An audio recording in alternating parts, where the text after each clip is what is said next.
Hey, welcome back to the channel. It's John with Mohawk Racing. Today's vlog is going to be awesome. The Mustang is going to be getting some upgrades.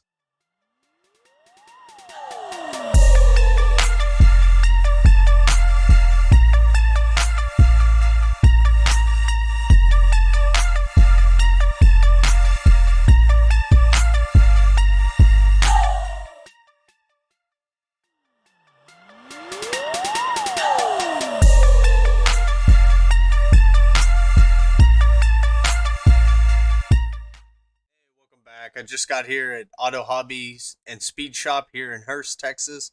I'll put their information below in the description box. They're a DIY, do-it-yourself shop with tons of parking, car bays, lifts, and unlimited amounts of tools. But let's get to work. Sorry about not having direct narrative of the video feed. The shop is a little loud with all the fans and tools that you couldn't hear me. Here are some of the parts that I bought for this install. So let's get the car up on the lift and get started. As my coworker Adrian lifts the car up high enough to work on the exhaust, I will tell y'all what I bought and where I bought it from. I bought all my parts from AmericanMuscle.com, and I will put everything in the description as well. The X-pipe for the resonator delete is made by MBRP, and of course the axle back I went with none other than Roush themselves. The finished product is quite stunning, if you ask me.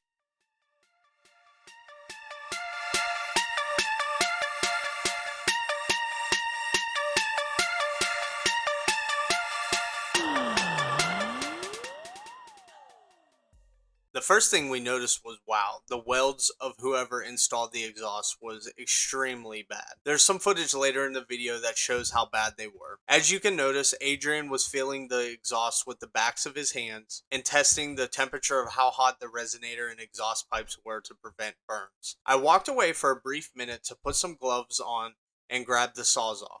First, we need to find the part of the exhaust after the first bend coming off of the mufflers. There's no exact science to this, but to be on the safe side, go one finger length.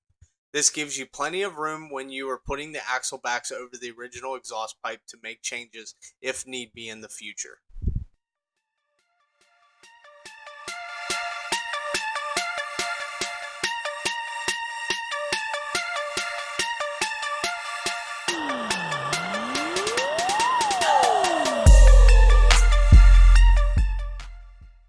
Here's where I was telling y'all about the extremely bad welds. They made a makeshift exhaust hanger. They welded over their welds to cover up the mistakes. Please, if you go to a local shop of where you live, make sure you read reviews. Check out local car groups and ask around. It's easier to ask than to redo a mess up. It could save you a lot of money in the end. I'm doing the left side exhaust pipe and making sure I'm cutting in the same general area as the right side. This hanger was giving me some trouble because they welded two pieces together and it seemed impossible to get out. I just took an easy way out with having Roberto, my second coworker helping on the Mustang today, to hold the muffler so I could cut the hanger in half for an easier removal. Once again, the welds looked extremely bad and unprofessional. Take a look.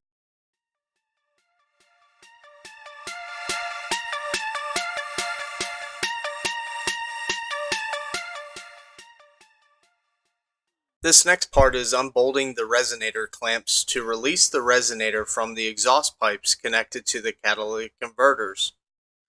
We will be reusing the original resonator clamps to clamp the X-pipe onto the existing exhaust pipes from the front of the vehicle.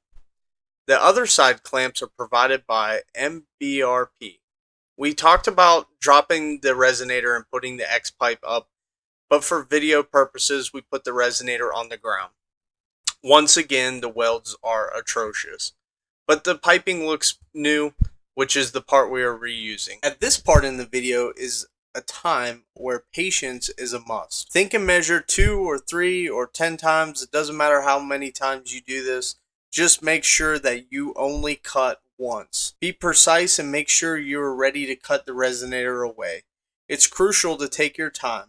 It's always safe, though, to cut 2 to 3 inches after the resonator and everything else will fit, but this only pertains to my 2017 Ford Mustang GT. But most importantly, always wear safety glasses when cutting metal or any types of materials at that fact. The next step is when you start assembling the exhaust back together. We're sliding the X pipe back inside the original clamps from the resonator and securing the bolts so the X pipe doesn't move. The next part is putting the pipes that you cut off from the resonator onto the other side of the X pipe and getting everything lined up so you can put the axle backs on with a little bit of ease. This part takes some patience, as making sure the exhaust system is straight and clearing other components under the vehicle. The worst thing that could happen is your exhaust touches something like a wiring harness and completely melts the wires. Just a few extra attention to details could save you time and money in the future.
that's going to be it for today. Have a great day. Don't forget, like, comment, subscribe, and hit the bell notification. Thanks. Bye.